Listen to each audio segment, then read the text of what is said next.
Airlines, and I could never live in Los Angeles, California on an American Airlines salary. It was just not, like all my friends that lived there, how they lived, I would never been able to live.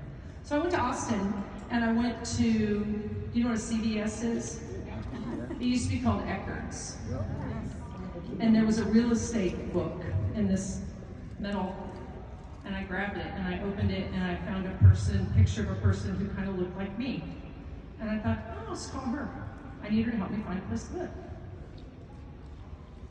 That's the end of my story. She was a real estate agent with Keller Williams, and she said, would you consider coming to work with, get your license and work at Keller Williams? And I said, I want to be a real estate agent.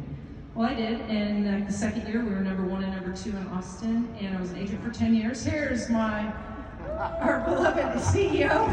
Welcome back, Mark Willis. I was trying to get people in this room. What the heck?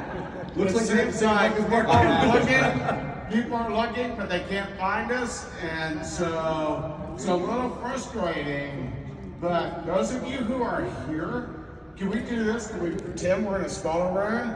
Everybody come into the middle, like here, and or like just crowd in, so we have some energy in this room. You want to talk about the team leader opportunity?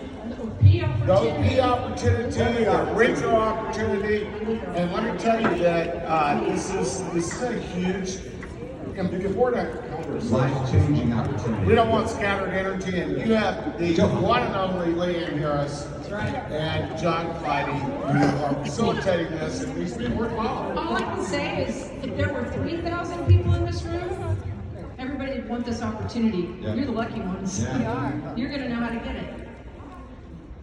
Well, let's get on that. Let's All right, talk so about can I take that one real quick? Yes, please. So there are two distinct career paths in this company. I left being an agent because of this man right here, because he spoke so eloquently, and I don't know that I fully believed him when he said that as a team leader you should be the local economist of choice and earn more than top agents. But I will tell you, in 2017, I was a team leader. After leaving an agent business, it got to number 68 in the country, and as a team leader, I was coaching the #1 agent on the board.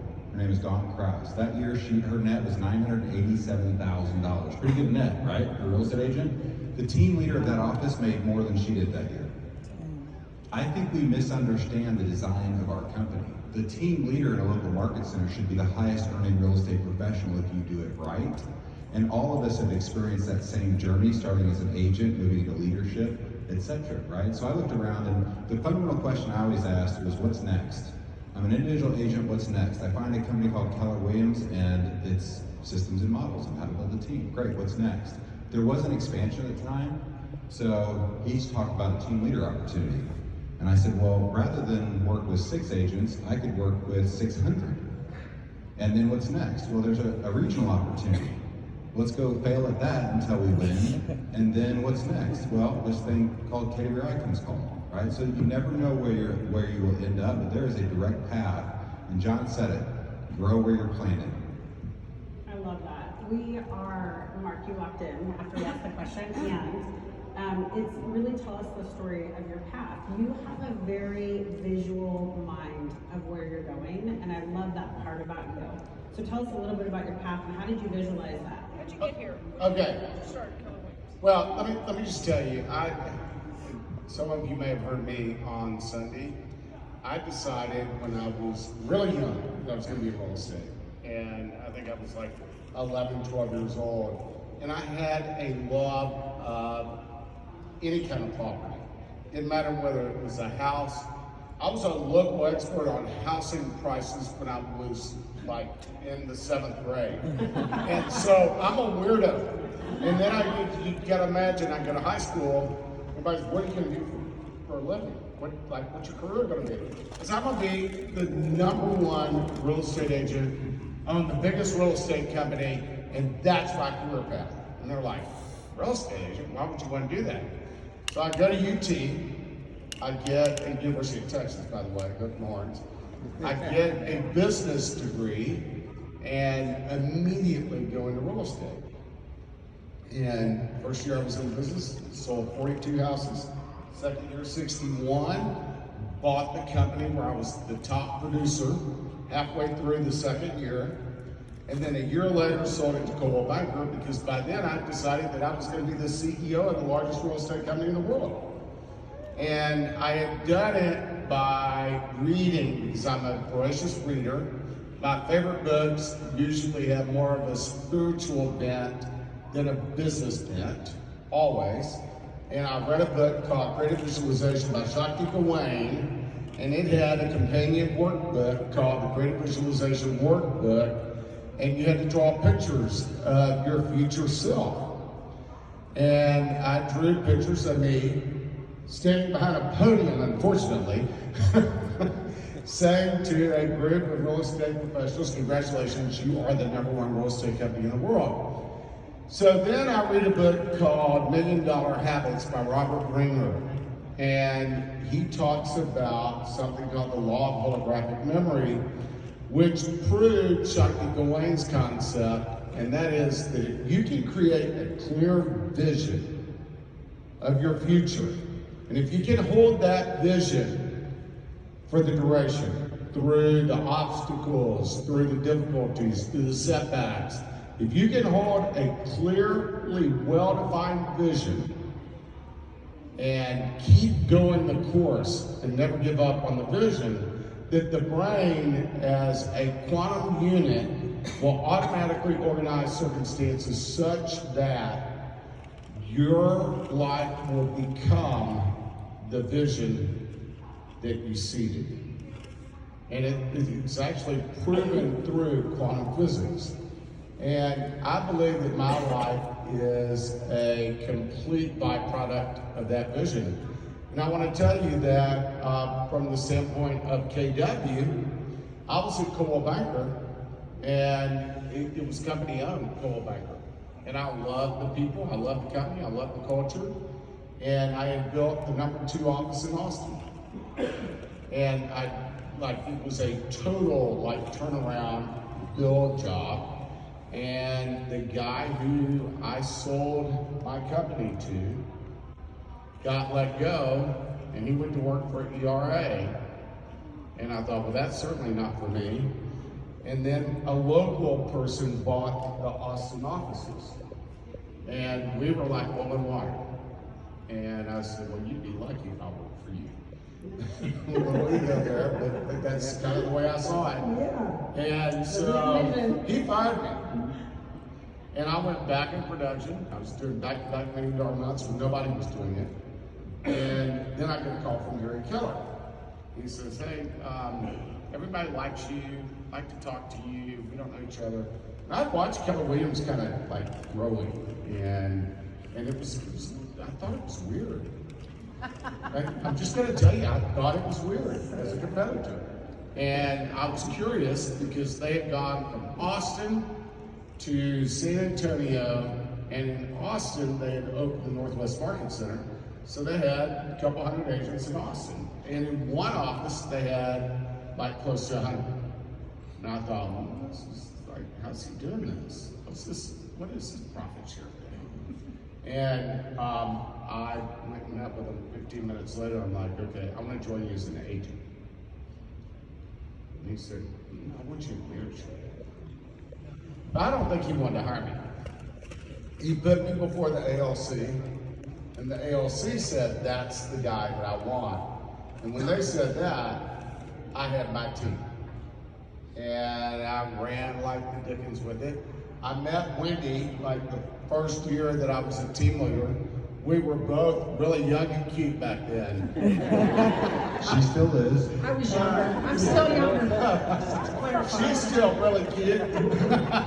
For the record, let me just make sure that I don't get myself in trouble. But I will promise you that Wendy's one of my best friends in the world, so she knows where I'm coming from. But the thing I will share with you is that the team leader opportunity, for me, I did it for 3 years, and I did it for a total of 6, to be clear. But in 3 years, I went into Gary Keller and I said, I want what you have. And he said, well, let me help you get it.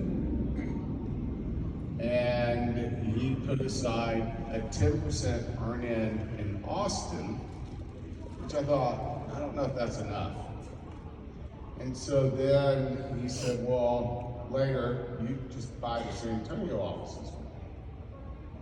And so we, together, Gary Keller and I were partners and launched Keller Willis, which is Wendy's City View Market Center. And I think Gary was out of it by the time you joined as team leader. So then I said, well, let me just trade you my 10% in Austin for your 50% in the two San Antonio offices. And he said, okay, I'll do that deal.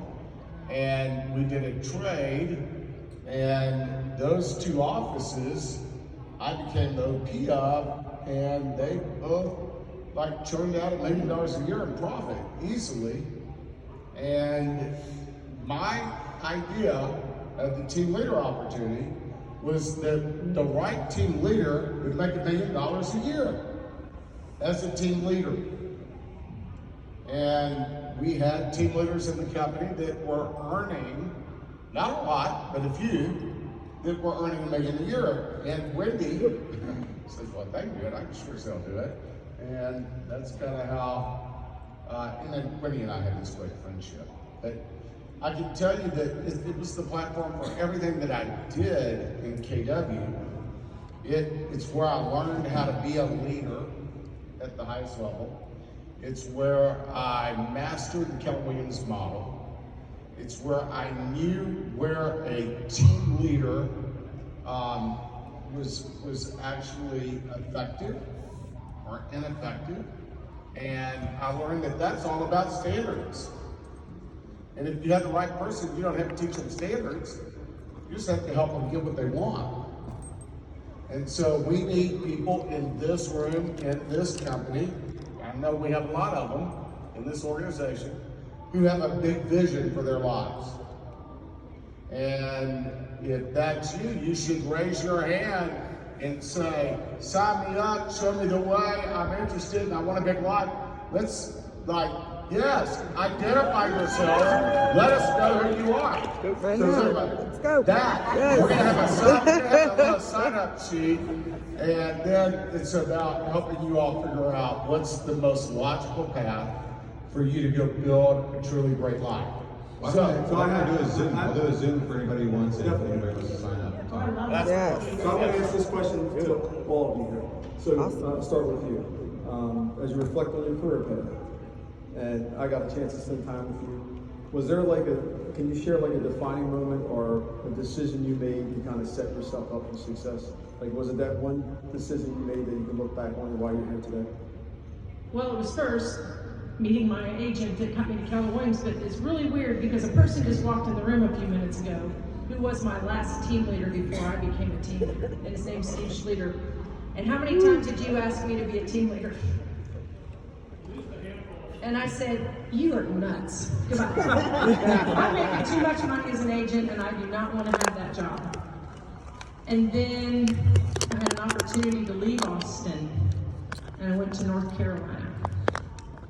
And I went and I looked at the Keller Williams offices there. I was going to be a regional owner there. And when I got there, that opportunity did not work out. Remember that? And Joe Williams said, I need you to be the team leader in Morrisville, North Carolina. I said, I don't want to be a team leader. He said, I need you to be a team leader. So I became the team leader of Morrisville, North Carolina. They had 12 agents. And I had no idea what I was doing. I just knew that I knew Keller Williams. I'd been an agent for 10 years, and they did not know what Keller Williams was there. And I met one of my best friends in the world, and she's in the front row, who was working for another real estate company, and she always said, don't talk to me about that weird company that you work for. And I'd see her at the country club, and we would hang out, and she's like, please don't. And then one day she called me, and she's like, I need an office. She was the #1 agent in Allen Tate, North Carolina. Her name's Pam Temple. And I told her, when I sat down with her, I said, I see you have a path here. You're going to be a team leader one day, and your husband's going to get out of selling women's apparel, and he's going to run the real estate team. She's like, you're nuts. What happened? Exactly what happened. So vision, see what you want. Anyway, so then I got a little homesick. Came back from mega camp, ran into him. We went to Kathy and I's house. And I was married at the time. and my ex-husband now was in the back room, and Mark said, "Where is Steve?" And she said, "Oh, he's on the phone with a headhunter. They're moving back to Texas." Mark said, "You're going to San Antonio." And I said, "I don't speak Spanish." Exactly what I told him.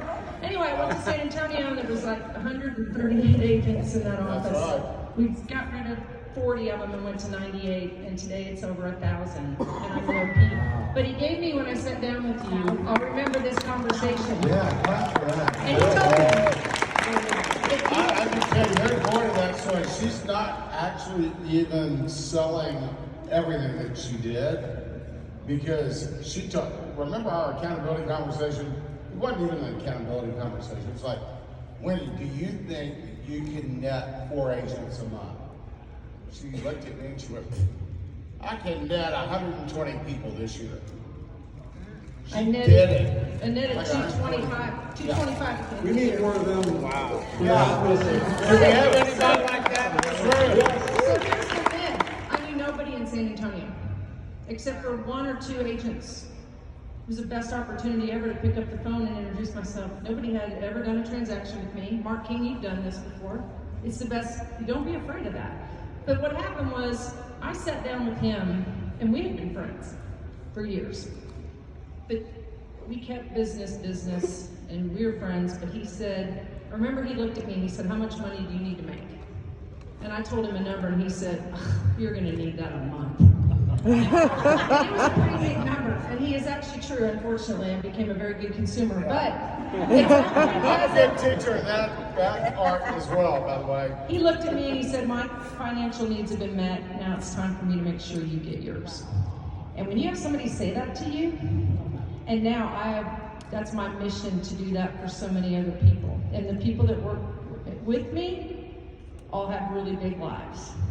And if you're not living a big life, I never would have this life if I would have stayed. And trust me, I took a gigantic pay cut from being an agent to a team leader, but the opportunity never would have been there. Mark, you did the same thing. We all kind of have the same story. And when I was a team leader, I really didn't ever ask permission, right? Never. I just did it. Actually, I've always tried to Caesar to beg forgiveness. So I went and I said, "I'm gonna be an OP, just so you know. I'm gonna go to the Valley and open some offices." And he's like, "Oh, you're gonna do it anyway, so go do it." And those offices all failed. Corpus, McAllen, Harlingen before. But I got into business with, anybody know Scott Toombs? Yeah. He and his mother. They opened the first market center in McAllen, Joyce Toombs in McAllen, Texas. And then we moved to Harlingen, and then I bought Corpus Christi. And all those I have now sold to other people for their opportunity. But I was an OP, and then I decided I was going to be an RD at the same time, regional director. And I did all 3 of them, but you know, I really probably should have given the team leader a roll up earlier, but I loved it so much. It was so As easy for an for OP, me. I didn't want her to. Yeah, but I got Amy, and it was great. And the thing is that if you love who you work with, it doesn't feel like work. And it's so much fun. And when you see people get to the next level, and there's nobody that I really worked for Garrett Keller directly for the whole 30 plus years, and I've survived. But you know, they want more. We want more for all of you. And being an agent, we have to have agents, right? Yeah. I mean, come in, Mark. It's a great thing. It's just the path is, there's nothing that is the end. And now I'm president of company-owned regions. And I love that because I want to pour in. Scott said the other day, "If you won the lottery, would you put working?" I said, "Well, how much is it?" No, I would never. I love this company and I love what I do. And my kids are both, my 2 daughters that are both going to go into real estate, both in college. And it's a wonderful life. They need to make a lot of money. They need to make a lot of money. Let's go. Let's do some myth busting, because I've heard lately that Poor Leanne. you know, in the old I love days, it. I'm like, we're I just want to regular. wing under my breath. In the old days, the path, if you will, was go be a successful team leader, and then you get to open your own market centers and take your OP with you and be partners for life and go build each other's wealth, be a wealth determiner. And somewhere along the way, we were told there's no more opportunity. And I'm here to tell you that those days are long gone. If you're talent in this organization, we will find you. You can't hide from us, we'll give you extra jobs and a lot more money. And these two are an example of that. So as Wendy grows a market center and she goes on to her next opportunity, she didn't just leave Mark behind. And here we are 35 years later, 25, 33 years later, and they're still in business together. And that's what we hope for all of you. There's massive opportunity. And John asked the question, when did you know that you were, what was the defining moment? And I would answer differently. I've had 11 different defining moments that told me when I had actually succeeded at what I was failing at. And you can do that by number, whatever role you're in. You know, I was also the turnaround guy. I was the guy that was sent to, I had to go to the last place market center. This was the term opportunity that they tricked me with. And they said, go to this last place market center in Northwest Arkansas. It's number 13 in the board and there's only 6 companies, and I'm not kidding. And they said, get this to number 1 in the region and you can have yet another opportunity.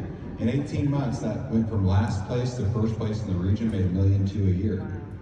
But here's the lesson was, I followed someone else's model. The person happened to be Gary Keller and had a model for running a franchise, and recruiting solves everything. It was the one thing I was good at. So then I got to go to Omaha, Nebraska. And when we back up, in Northwest Arkansas, that's Sam's town. And you know what they told me there? They said, don't hire a woman, and don't hire anybody under 50. So if you know anything about my personality, by the way, we're all a little bit of pains in the ankle in our natural behavioral style. And if you are too, rock on, you're gonna be a great team leader. But so I hired a 30-year-old whippersnapper female who went and lit up the market. I go to Omaha, you can't succeed here, it's Warrenstown. We take that market center from dead last to number 2 behind Northwest Arkansas. We did this 4 times in a row, and I go from being in trouble with my former boss. We had a little bit of a falling out.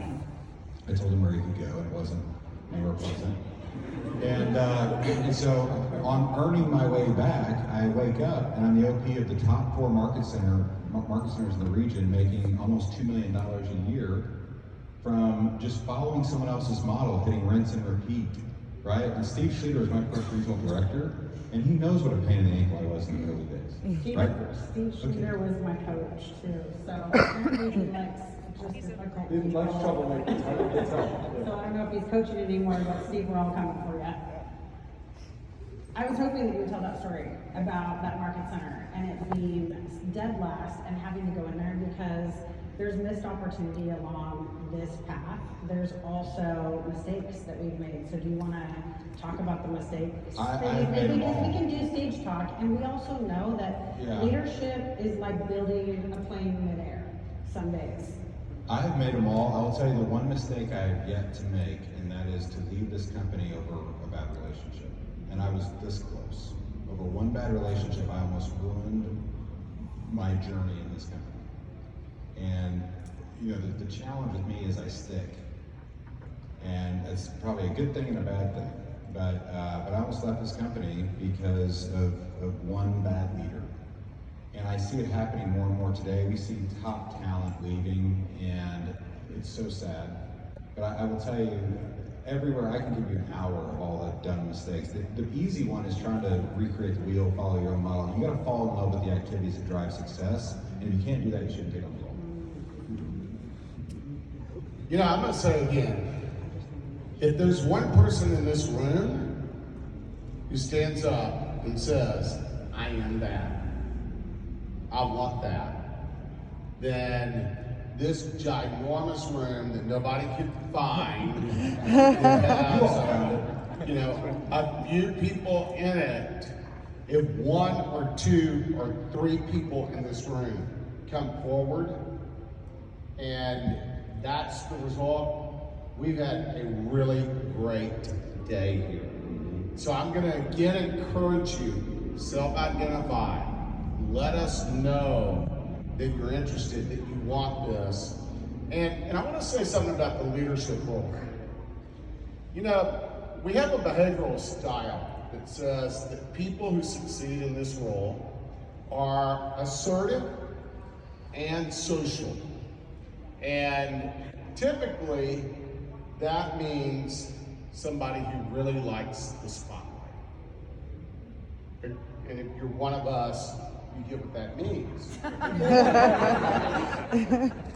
But the people who succeed in this role shine their light on other people. And it's a part of who they are naturally. You don't have to say, hey, this isn't your time to tap dance. This is your time to put the spotlight on somebody else and help them tap dance.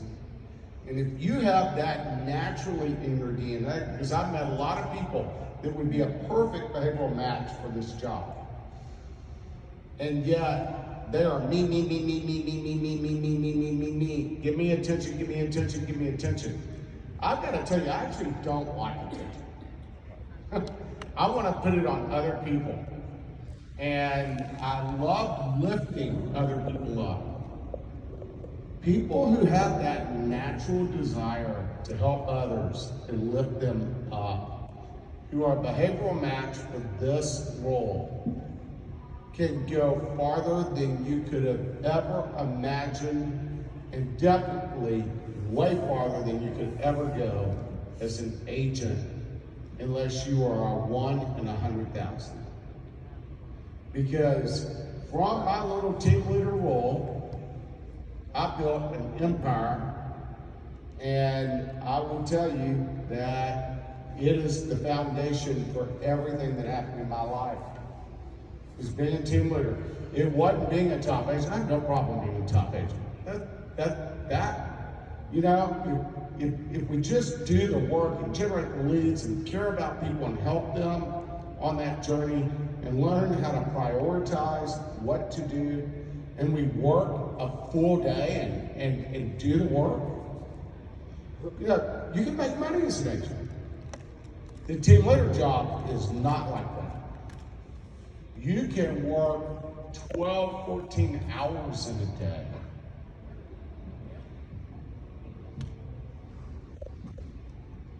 I'm saying, yeah, but you don't have to. The only reason you're working 10, 12 hours, 14 hours a day is because you're not succeeding through other people. And that's why you have to be someone who's an exhorter, someone who pulls out the best in other people. And if that's naturally who you are, it's naturally who Pam Temple is, I know that. That's for sure naturally who Jen Lewis is. I watched Jen Lewis do acts of pure, unselfish kindness and just bringing more than is ever asked of her. If you're that kind of person and you like succeeding through people, this could be the most important meeting you've ever been to in your life. I'm serious.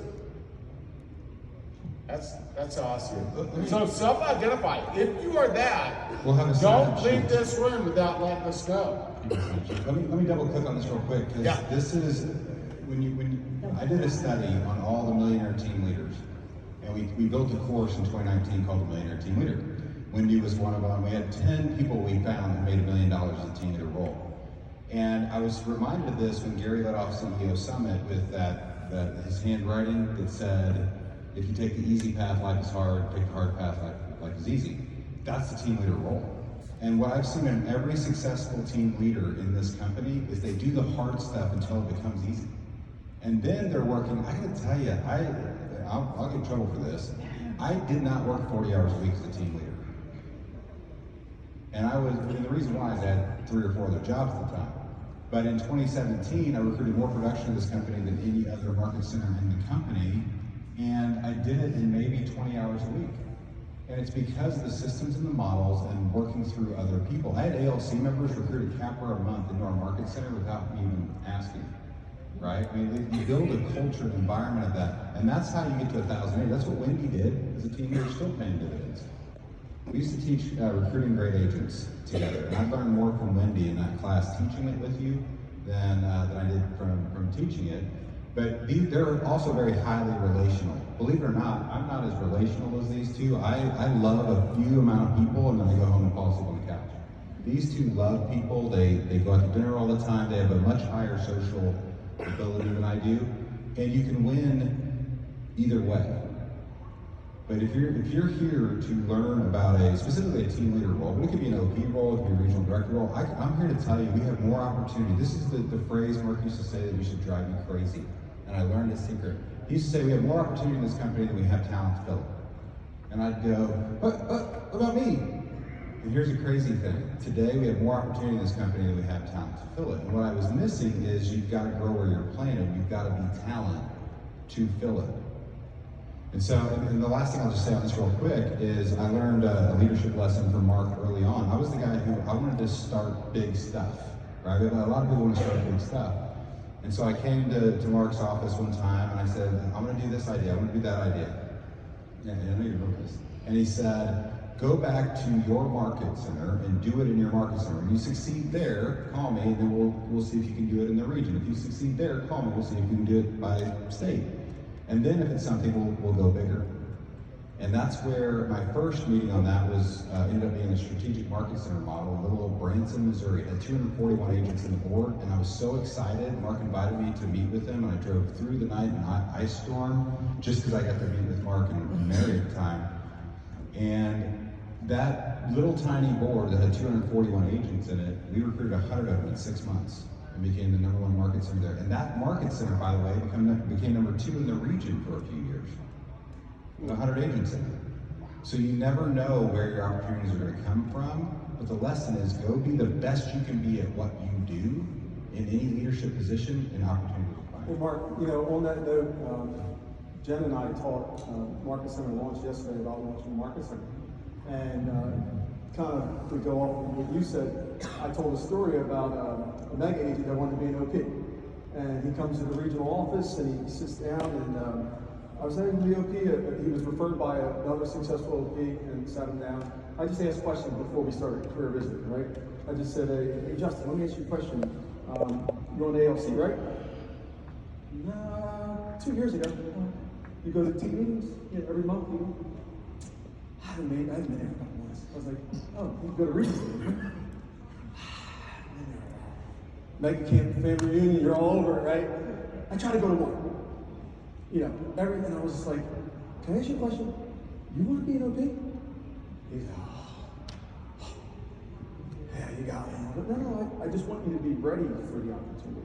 So, kind of like what you do when we're not watching, like you should be already acting as if you got the opportunity, right? That's what I kind of hear. Like you behave as if you have it already, right?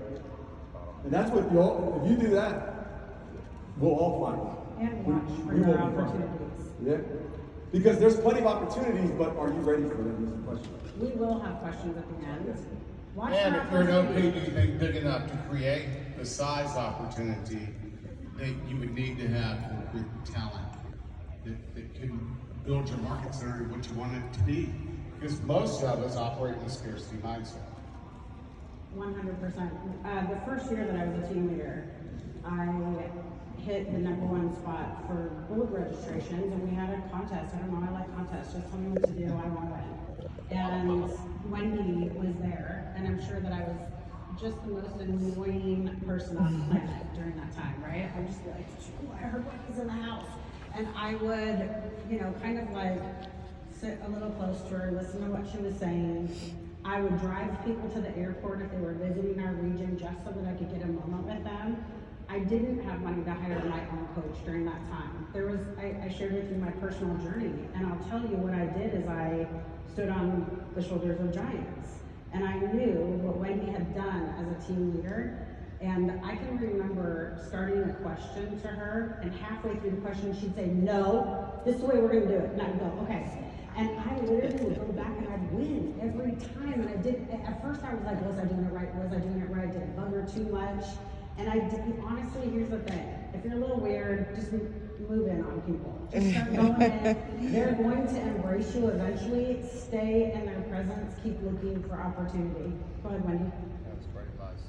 No, what Mark said and what Mark said, raise your hand. Yeah. Somebody said, how did you get the opportunity? I just raised my hand, or I just did it because I didn't ask for forgiveness. I asked for forgiveness a lot. I didn't ask for permission. But there's no ceiling. None. I never would have thought that I would, I worked for an OP who said, you need to own this market center someday. There's so many OPs that don't want to give up anything to their team leaders who built these businesses. And now I'm creating that opportunity for my team leader. But I do own that market center now. Now I have 3 more in Austin with Mark King. And there's just no ceiling. And all we want to do is make better opportunities for other people, because for the next generation. Can't do this forever. I would love to be able to do it forever. But the thing is I see so many people stop and they quit, because it's tough. There were days. I gave you a 5-year commitment, and everybody in that market center said, oh, she's crazy. She's never going to stay. I was the 7th team leader in 5 years. And I made a commitment to stay, and I told them we were going to be over 200 agents at the end of the year, and they thought I was a lunatic. And we did it. And now we're the 2nd, 3rd largest office in the country in San Antonio, Texas, along with my partnering market center. We have 2,300 agents in San Antonio with 2 offices and 30% market share. And you told me if I ever got to 250 agents, I would have hit the jackpot. And you did. I did, the first year. And, but there's no limit.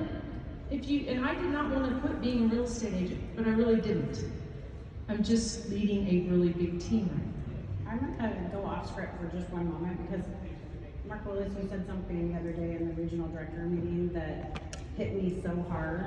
And I think that a lot of people in our company see maybe an operating principal or a team leader, and they say, I don't want a job.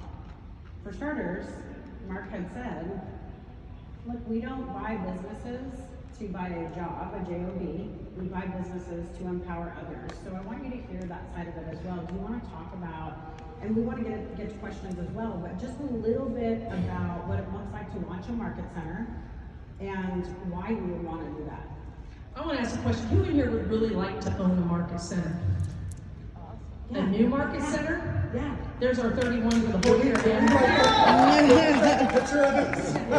Let's go! And here's the There thing. were hands that didn't go up. You do realize when run well, these things make $1 million a year and they're highly leverageable, right? So who wants to own a market center? Okay, here we go. This worked. I'm going to end with this because I know we're about done, but I'm going to let them finish. Probably after the first year I was a team leader, I never felt like I had a job.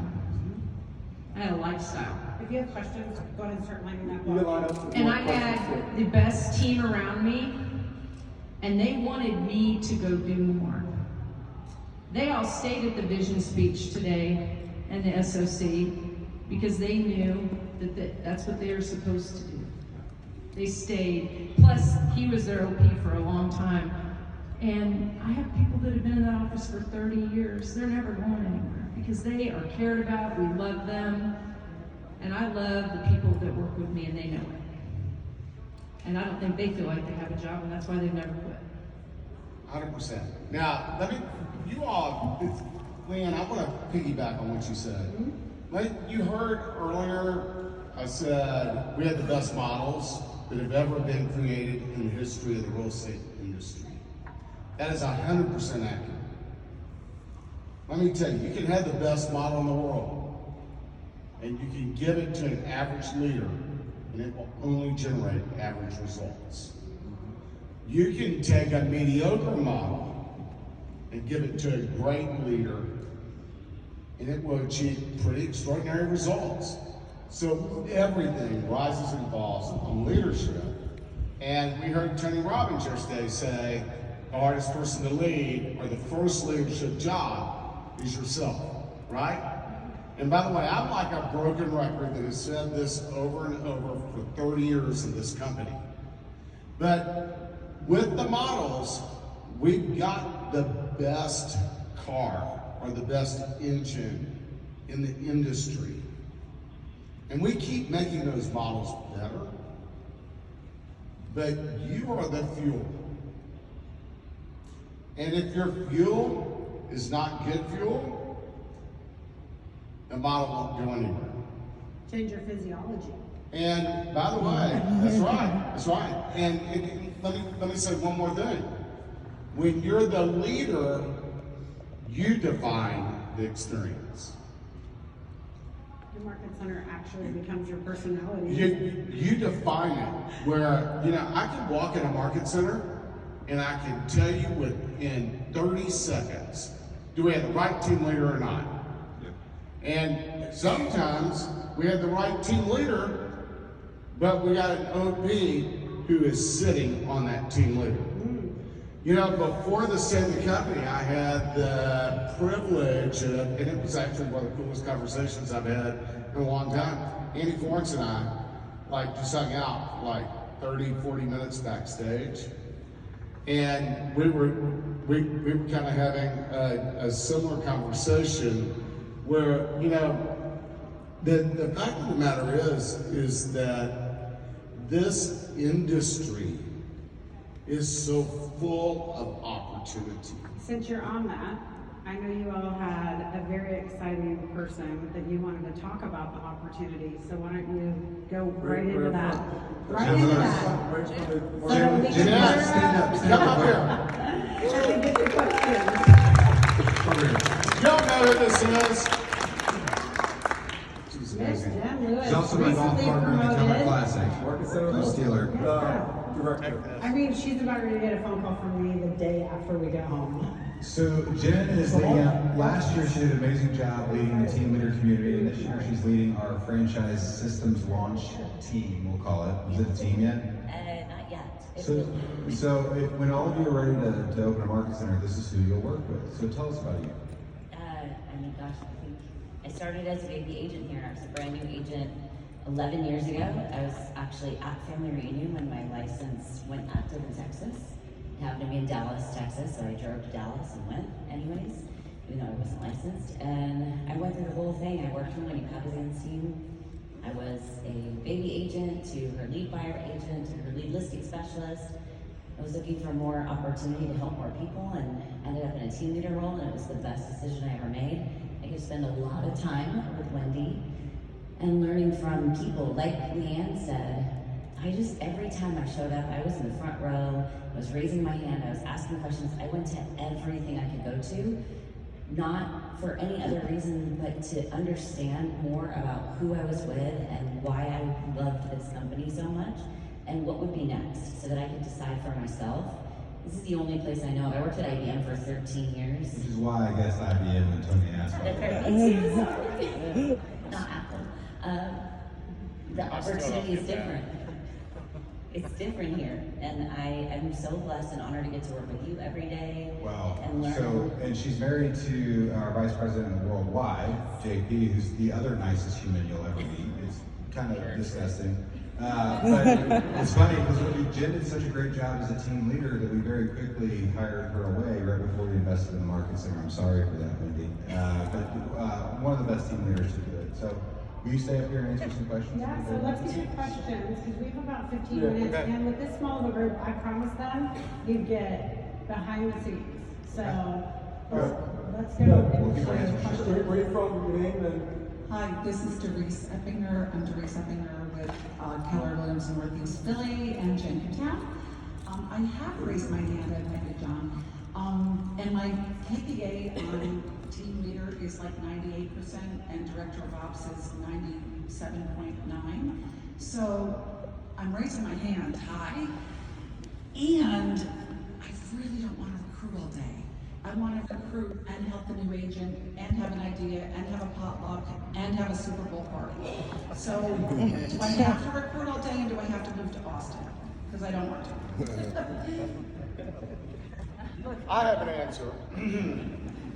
I've got to tell you, recruiting is the funnest thing you do as a team leader. And it opens up more opportunity to meet cool people and help them get what they want and make a difference in their lives where you become their superhero. And so, actually, I've got to tell you that every recruiting appointment I go into it with two questions. Number one, what would you like to have happen at this meeting? Just They might what wanna have a needs to potluck. happen for this to be a good meeting for you? They might want to have a potluck. Yeah. While they're talking They might. Number two, as direct as it is, why are you here? Why am I here? No, the person you're talking to. You want to have a really meaningful conversation? People who tell you why they are, who tell you why they're there. You can help them solve a problem. That's not recruiting, that's consulting. By the way, let me just tell you that the KPA is the best recruiting tool in the history of the world. Our offices, the market centers that order the most KPAs are in the very top percentile market centers. Those that are the lowest performing market centers order the fewest number of KPAs. Validating a KPA with somebody is not recruiting that person, it's relationship building. Thank you so If much. you like potluck dinners, you like relationships. I do. I started my own women's network like 8 Well, there years you ago. go. There you have it. Recruiting. So They all change like your something. paradigm about recruiting. Yeah, you're right. You're helping someone. Yeah. You're meeting a new friend, Thank you. potentially. I knew I had a limiting belief. And by the way, I want to tell you the last thing about recruiting. I never get attached to the outcome. Ever get attached to the outcome of the recruiting conversation. I don't care whether they join or don't join. I'm gonna give it my all if I think they're a fit. But if I don't think they're a fit, I'm gonna say we're trying to force a square peg into a round hole. Now I could probably figure out how to shave off the rough edges and push that little square that had shaved off edges through the round hole. But I don't think it's best for you. And I think you should stay where you are. Like, help people.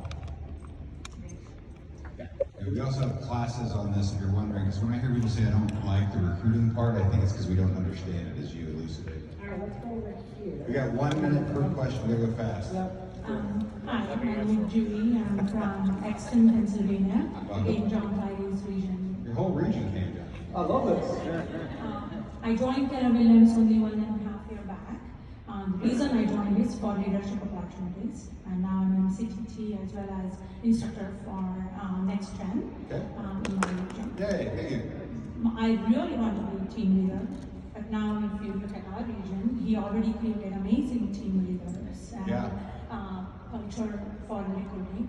My question is there anything that we can shadow on these people and learn from them? Like Johnny Bauer, Yeah. you know, or Anne Marie in my market center, amazing recruiter, but then team leaders' positions are already filled.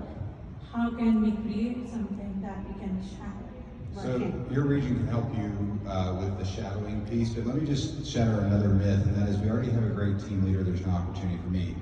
Our model is scalable. You might be an assistant team leader. I had a panel, Kelly Wyatt was talking about, she's constantly looking for her replacement, right? She's constantly recruiting to leadership opportunities. If you want to be a team leader and you already have a great team leader, great, go be an assistant team leader. Double the gross, go get to 1,000 agents. How many employees do you have in that market center? 9. So, I mean, there's plenty of opportunities and it's scalable. If you can recruit and you can build relationships and you love people and you're part of our culture, there's no stopping your opportunities. And it doesn't matter how many great, it's great. A lot of great people around. And go to team leader skills. Go to MC Skills Camp. I would invite everybody to Market Center Skills Camp. I think it'll change your life. And Jen built the course from all of the stuff we've written. My assistant team leader replaced me, and now she was just replaced herself with somebody else. So it's like, you've seen Succession, that's what it feels like. And I will tell you about recruiting, it became the funnest, I was a little nervous about it, but how many of you in here only do 2 appointments a day as team leaders? Right, be honest. How many of you do 2 appointments a day? Why don't you do 7? Guess what you don't have to do when you do 7 appointments a day? Anything else? Work on Deal with all the other garbage, the drama. You're busy, but you're fun. Really quick question. Mark, you mentioned the sign-up sheet. Where's that at? It'll be up here in the very front. We'll get a pen. We'll see what time. Altar call, right now. Let's go. All right. Hopefully that's for the market center. Yeah. Love that. Good. What's your name? Hi, Chrissy Beer, Market Center 701 in our Central region. I have been an NCA there since September. Came into the role from owning my own bookkeeping business niche with real estate agents. So this was my opportunity to take it to the next level, Got it. help more people. I have the opportunity with my TL going to be on maternity leave later this year. That is I'm carving it out as my 6-week opportunity to step in at a different level than what I've already been. What would you recommend is the number one thing I can focus on? Time will pass. Sorry. She said it, time on task. Come to Mark's Senior Skills Camp. Have you been to Mark's Senior Skills Stay on Camp? it. Don't leave. Come there. That will lay out the entire blueprint for you. I think one of the most impactful things that I ever did, number one, was teach in the Market Center. I taught every night class. I taught anything the team leader asked me to teach. And I went to coaching sales camp because it taught me how to ask great questions and how to really listen to people. And that was the number one thing I did before becoming a team leader that helped me. All right, hit it. Hi, I'm Ainsley. I'm an NCT